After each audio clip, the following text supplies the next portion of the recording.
Evening folds itself over the front range, a copper veil drawn slowly across the sky. The ridge above Arvada holds its silence, as if it has been practicing for more than a century. Cottonwoods whisper like archivists too long awake, their leaves trembling with secrets they no longer wish to keep. The air smells of rust, soil, and the faint sweetness of decay, as if the land itself exhales old memory. Before we begin, I will offer a courtesy that history never did. What you are about to hear is not horror, though it may sound like it. No monsters are waiting at the door, no phantoms in the halls. Only people, good, ordinary, certain of their righteousness. What follows is a record of decisions made with calm hands and clear eyes. If you listen closely, you may find that the echo does not come from the past alone. So take this as your warning. Some truths do not wound, they linger. They will rest beside you long after the telling is done. Tonight, a story waits to be unearthed. It will not scream. It will whisper of what people do when they believe they are right, of mercy sharpened into law, of compassion drained into procedure. These are not tales of the dead, but of the living, and that perhaps makes them harder to bear. The ridge now wears a shopping center like a disguise, bright lights, clean aisles, the hum of commerce steady and precise. Yet beneath those tiles and tidy shelves lie corridors once full of keys and echoes, steam and silence. The ghosts here do not rattle chains. They whisper from ledgers. They persist in signatures. They wait in the quiet absence of children never born. Come back with me to 1912, when progress wore a smile, when walls smelled of varnish and ammonia, and mercy carried a key on a ring.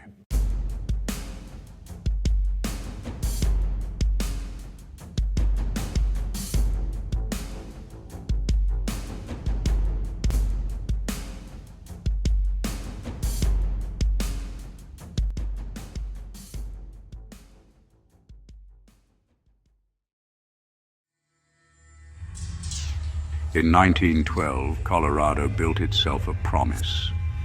Officials announced the state home and training school for mental defectives with pride. They called it progress, science, mercy. They called it necessary. The building rose with symmetry that flattered its architects. Wings squared against the horizon, windows tall and obedient. Staircases lifted their iron ribs, unbending, unyielding. Inside, varnished corridors gleamed, their air sharp with ammonia, corners sharp and shadows erased. This was not comfort, this was order. Dormitories lined with iron beds whispered containment. The dining hall stretched like a sermon, benches aligned with military precision. A chapel rehearsed silence. The laundry exhaled steam before dawn, patient as a dragon in service. Officials admired the brightness and mistook it for goodness. They promised training, reform, and discipline. Advertisements sang of mercy and progress, their letters standing like choir boys, reciting what they were told to believe. Ridge was not alone. Across the nation, such institutions rose like monuments, custodial asylums, reform schools, training homes. They were the crown jewels of the eugenics age, built to separate the unfit from society, to erase difference, to correct by confinement. The morning air tasted of iron. The black gates gleamed with fresh paint, their bars rising like teeth. Gravel crunched beneath shoes, a chorus of finality. The sign declared judgment in letters no one could mistake. Families came carrying not only suitcases but exhaustion. Mothers with shadows under their eyes, fathers whose silence bent their jaws into stone. Some had fought through nights of restlessness, days of outbursts, years of questions without answers. Some had been persuaded by doctors and officials, told Ridge was a school, a sanctuary, a mercy. Here they will be safe. Here they will learn. Here your burden will be lifted. Belief was easier than despair, but not every child who passed through the gate had a diagnosis. Some were there because they were too stubborn, too restless, or did not conform to polite society. Ridge was their relief, but relief was often confused with hope. The children left behind saw it differently. To small eyes, the gate looked alive, its bars hungry to close. The air was too clean. Staff smiles were too wide. The handle of a suitcase dug into a small palm. The road behind them shimmered with absence. Parents signed away their children, turned them into patients, into numbers. Inside, a bed was already waiting, a blanket folded with too much precision to offer comfort. Beneath the mattress, a narrow gap waited for a marble that had not yet been hidden. Ridge was built for hundreds, but quickly filled with thousands. Ridge quickly overflowed as deceived or desperate families continued to come. The ward greeted with smell before sight, soap that scoured instead of soothed, starch that pricked against the skin. Steam is heavy in the lungs, light pressed down with obedience, flattening shadows into submission. Floors squeaked like warnings with every step. Beds stretched in rows, iron frames aligned like bones. Blankets taut as rules. Silence sat on every cot, ankles crossed, lips pressed thin. It was not peace, it was posture. To a child, the room was endless. Faces blurred, eyes hollowed, blankets tucked so tightly they felt like burial shrouds. The air tasted of boiled beans and bleach. The door seemed farther away with every glance. To a nurse it was an order. Too many children, too few staff, too much noise. Straps were faster than patience. Medication is easier than comfort. Pills meant silence, and silence looked like safety. It was easier to believe this was care than to admit it was surrender. Inspections decades later confirmed what the walls had always known: overcrowding, neglect, children tied to beds. Restraints are used as punishment. Medication dispensed for convenience. Staff undertrained, underpaid, overwhelmed. Reports in the 1970s and 1980s called Ridge unsafe, unfit, and unsanitary. But the doors stayed locked and the silence endured. The workroom smelled of sweat, soap, and hot iron. Sun carved itself into stripes across the benches, light becoming a ruler across bowed shoulders. Lint drifted like false snow. The hum of machines set the rhythm. Children bent over rugs, fingers blistering against needles. Shoulders ached, spines curled. Rugs grew longer but never finished. Hunger gnawed more insistently than the machines. A secret marble turned cold in a pocket, the only possession that belonged to its owner. A matron watched the benches and told herself this was training. Work built discipline. Work filled idle hours. Work gave purpose. She did not say it aloud. The institution thrived on free labor. She did not name it what it was. Exploitation has many disguises, and the cleanest one is called therapy. Ridge was nearly self-sufficient. Residents laundered clothes, cooked meals, pressed uniforms, tended gardens, and harvested fields. Inspectors praised the industry. Administrators congratulated the efficiency. Families believed their children were being taught. In truth, Ridge thrived on work it never paid for. Across America, other institutions did the same. Factories hiding inside asylums, farms concealed as training schools, all praised as progress, all stealing lives by turning them into labor. The corridor wore white like a verdict. Light gathered in a hard, humming brightness that made skin look thinner, and time ticked by unnoticed. The air tasted of alcohol and something colder, a cleanliness that burned the back of the throat. On a table nearby, forms waited in quiet stacks, their corners neat, their language calmly cruel. Words like prevention and burden and unfit stood at attention, prepared to march over a life with disciplined steps. In this place, the century believed itself merciful. Colorado had written its law with a steady hand, joining a national chorus that called eugenics a science and sterilization a kindness. The signatures were crisp and confident. The promise was efficiency. Remove the possibility of poverty by removing the poor from the future. Erase difficulty by erasing those deemed difficult.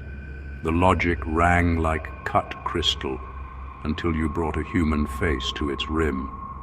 A gurney rolled softly, wheels whispering a lullaby that had forgotten the words. The doctor did not require consent from the patient. The patient did not know enough to question the procedure. The patient could be wheeled in, sterilized, and wheeled out again, carrying a silence where a lineage might have grown. Doctors believed they were serving tomorrow. Nurses followed orders and rationed their shame. The procedure ended, the ledger smiled, and the law was satisfied. Futures ended without ceremony. Families were not told. Children were not asked. The silence settled into the dust and called itself order. Morning returned with its metallic clatter. The spoon met the bowl, and the bowl surrendered. Steam pressed itself against the windows until the world outside blurred. The air smelled of boiled beans and wet wool, and a disinfectant that tried to pass for reassurance. Voices moved through the hall in careful portions, divided like bread that had to last. The day arranged itself into honest pieces, sheets to be changed, floors to be mopped until they reflected a face more obedient than the one above it, gardens to be coaxed into straight rows, small green plants rising where the soil agreed. In the workshop, fabric sighed under the iron. In the laundry, the drums practiced weather. Keys marked the hour with their comfortable music. Straps hung where they could be seen. They were punctuation, not sentences, yet everyone read around them differently. Children learned the rhythm more quickly than they learned their letters. To sit when told and rise when told. To fold a blanket so tightly that it could make a sound. To keep a marble in a pocket and turn it quietly when no one was watching. The round coolness was a private proof that not everything had been catalogued. The rule, if you were wise, was simple. Do not stand out. Do not be the note that lingers. Learn the chord. The staff learned another rhythm, equally strict. They counted the bodies and the hours, kept track of medications and which beds were filled and which were not, calculated patients and discovered that the sum is always less than required. Comfort is slower than the schedule, and sympathy does not fit into the line item. A reprimand reaches further than a story. A pill serves more people than a conversation. The arithmetic is brutal and very efficient. Some residents did not belong here, and everyone knew it, though no one admitted it aloud. Poverty had been their crime, or truancy, or being inconvenient in a house without spare rooms. Some had been called defective because it was a word that kept the talk short. Others truly needed care that the era did not know how to offer. The room swallowed all of them in the same quiet. Labels replaced names. Names hardened into roles. Roles lasted years. Winter is a patient auditor. It finds the arithmetic beneath the paint. Windows rattled until they were not windows but excuses. Stairwells loosened from their promises with tired sighs. Radiators groaned like animals cornered by the season. The corridors gained a smell that added itself to the others, mildew and disinfectant and wet cloth, the perfume of shortages. Inspectors came with clipboards and wrote words like condemned and unfit, yet residents slept in condemned rooms. Meals thinned, blankets wore through, shoes sprouted holes. Staff left as quickly as they arrived. The best among them burned themselves down to embers of kindness, warming whom they could. The rest rationed patience until it vanished. It began as most truths do, quietly, without ceremony. A complaint whispered in a hallway. A sentence left too loud in the wrong room. One worker, weary and frightened, confided in another. They tie them down at night. They medicate when they don't need to. At first it was dismissed as gossip. Every institution has its critics.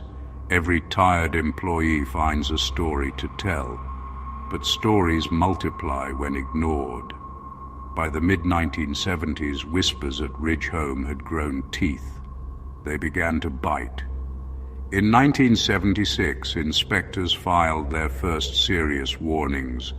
Rooms labeled condemned still held beds. Safety standards were grossly inadequate. Staffing was alarmingly insufficient. The language of bureaucracy, polite as always, hid a slow horror beneath its syntax. That same year, several state legislators quietly debated the future of Ridge behind closed doors. They spoke of funding and public optics, not of children or names. By 1979, the cracks could no longer be hidden behind forms. Newspapers described conditions inside as degrading and inhumane. The photographs showed what the sentences only implied: crowded dormitories, restraints fastened to bed frames, and faces that no longer looked surprised. Reporters described residents left unsupervised for hours, some locked in isolation, others shivering under blankets too thin to pretend at warmth. The state promised reform. It always begins with promises. Committees were assembled, policies rewritten, budgets are rearranged like chess pieces, and yet the same floors remained cold, the same voices went unheard, the same nurses whispered their guilt into uniforms washed too often to hold their shape. The early 1980s brought more scrutiny. A 1981 inspection found wards where residents still slept in condemned wings, where food was barely edible, and the ratio of caregivers to patients was so low that supervision was impossible. Administrators claimed progress. Inspectors called it fiction. The public wanted to believe things were improving. It's easier that way.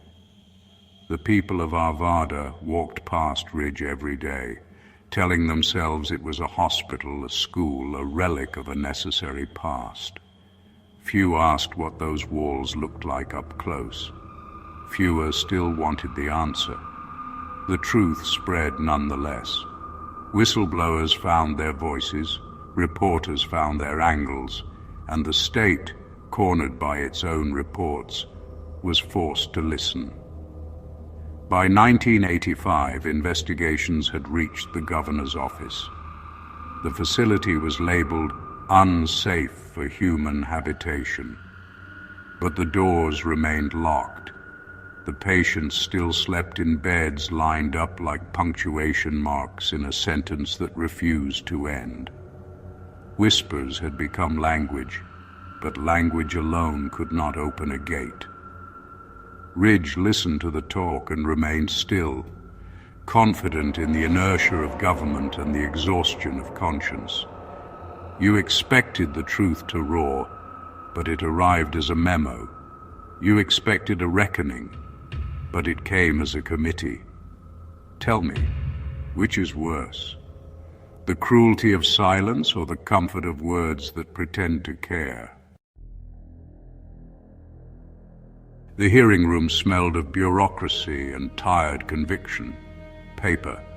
Coffee is cooling in styrofoam cups. The faint tang of anxiety dressed in perfume. Tables stood in neat alignment. Microphones stared like small black eyes. Outside, winter pressed its breath against the windows, listening. It was the late 1980s, and the state could no longer ignore what Ridge had become. The Colorado Department of Institutions had conducted yet another investigation, and the findings were no longer polite. Neglect, overcrowding, unsanitary conditions, possible abuse. These were no longer whispers. They were indictments disguised as administrative language. Families arrived carrying photographs and folded newspaper clippings. Some came trembling. Some came angry. Some came determined to defend the only place that had taken their loved one in when no one else would. "I don't want it to close," one mother told the panel in 1989. "My son has nowhere else to go." Her voice cracked halfway through the sentence. "He's fed there. He's watched. He isn't happy, but he's alive."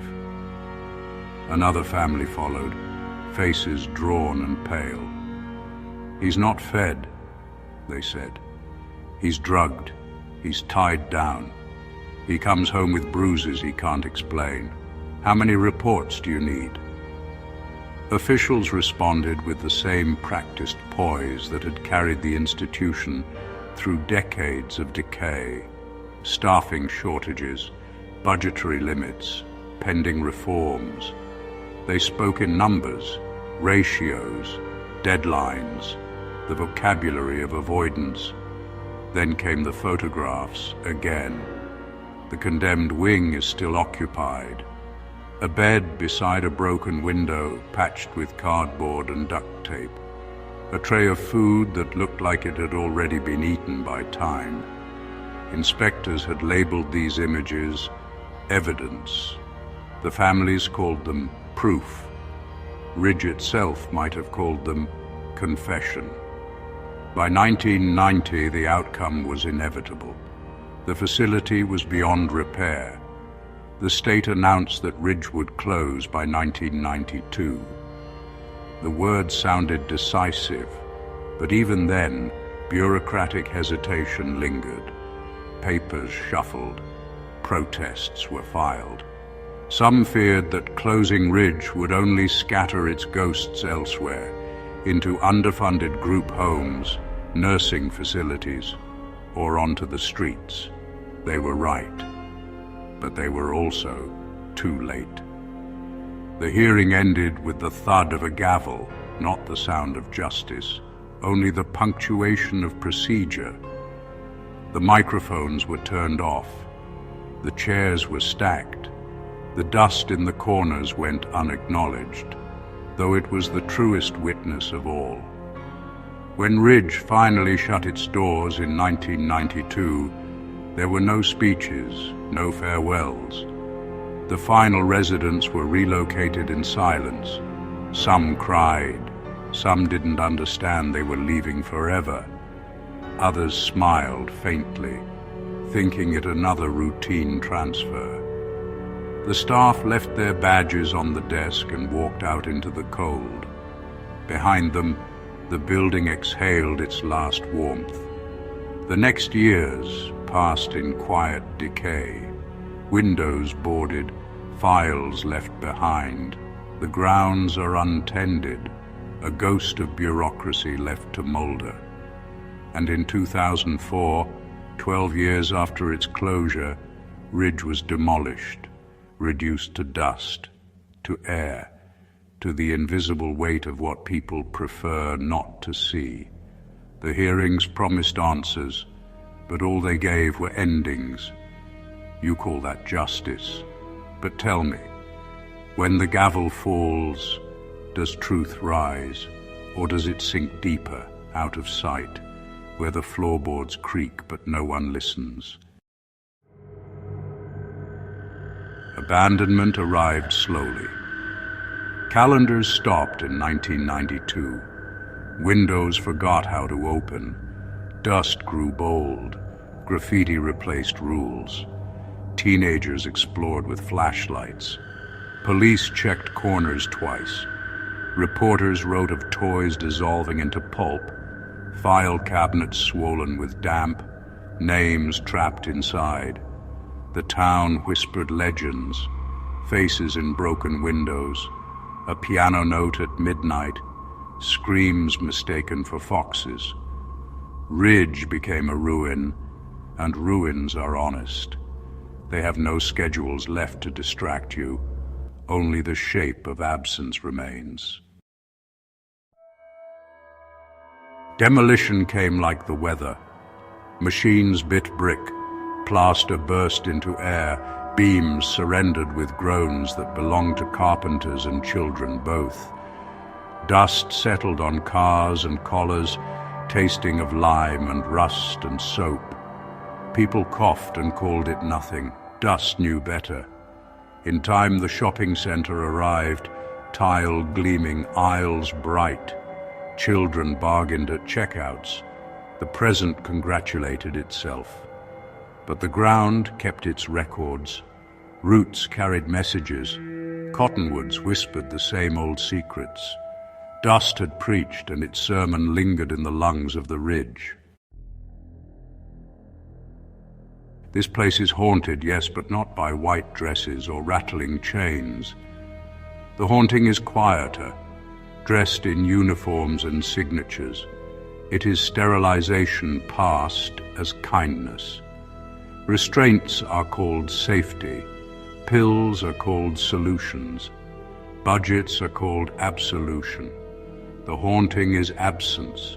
Families never formed. Children are never born. A silence that refused to remain private. This is not a ghost story. It is an archive of decisions. The worst of Ridge was not its extremes, but its averages. And averages are harder to fear because they look so very familiar. The last room waits with wax and silence. The chair sits empty. The candle flickers but does not bow yet. The book on the desk has grown heavy with the weight of every closed page. Ridge has ended, yes, but its story waits for someone to remember it. And memory has a patience the present envies. When Ridge fell, it did not vanish. Families remembered, some in sorrow, some in shame, some in silence. Survivors spoke, voices trembling as they discovered what had been taken without consent. Fertility, dignity, years. Records were incomplete, conveniently so. Apologies scarce. Arvada was built over the ridge home, but the land has not forgotten. The cottonwoods still whisper. The soil still holds the absence of names never spoken. The haunting remains, not in apparitions, but in the quiet ledger of decisions made and futures denied. When the century spoke of progress, it rarely meant understanding. It meant control, sterilization, confinement, categorization, all easier than compassion. To ask why someone suffers is slow work, expensive work, uncertain work. To label them defective, to remove their future, that is quick, efficient. The state could balance its books. The doctors could keep their reputations. The public could sleep soundly, believing someone else had handled the difficult parts of mercy. And so Ridge became a symbol of what happens when a society prefers convenience to care. When treatment becomes containment and healing is measured in silence. Progress does not always walk forward. Sometimes it builds walls and calls them cures. Tell me, when you choose efficiency over empathy, how long before you can no longer tell the difference? It is easy to think cruelty must roar to be real, that evil must bare its teeth or leave blood on the floor, but most of it signs its name, it smiles in photographs, it files reports, it learns to pronounce the word necessary as if it were mercy. The ridge was not built by monsters. It was built by ordinary hands, doctors, teachers, and neighbors who wanted peace and order more than they wanted understanding. They sang hymns to progress and built their compassion from stone and locks. They named their silence science. Every generation builds a ridge. Every age finds a quiet place to put what it does not want to see. And always it believes itself to be different. So if there is a lesson, here is simple. Cruelty seldom arrives as a monster. It arrives as a system, polite, efficient, and applauded, and silence is its architect. Remember this, the ridge may be gone, but the silence that built it still knows your name.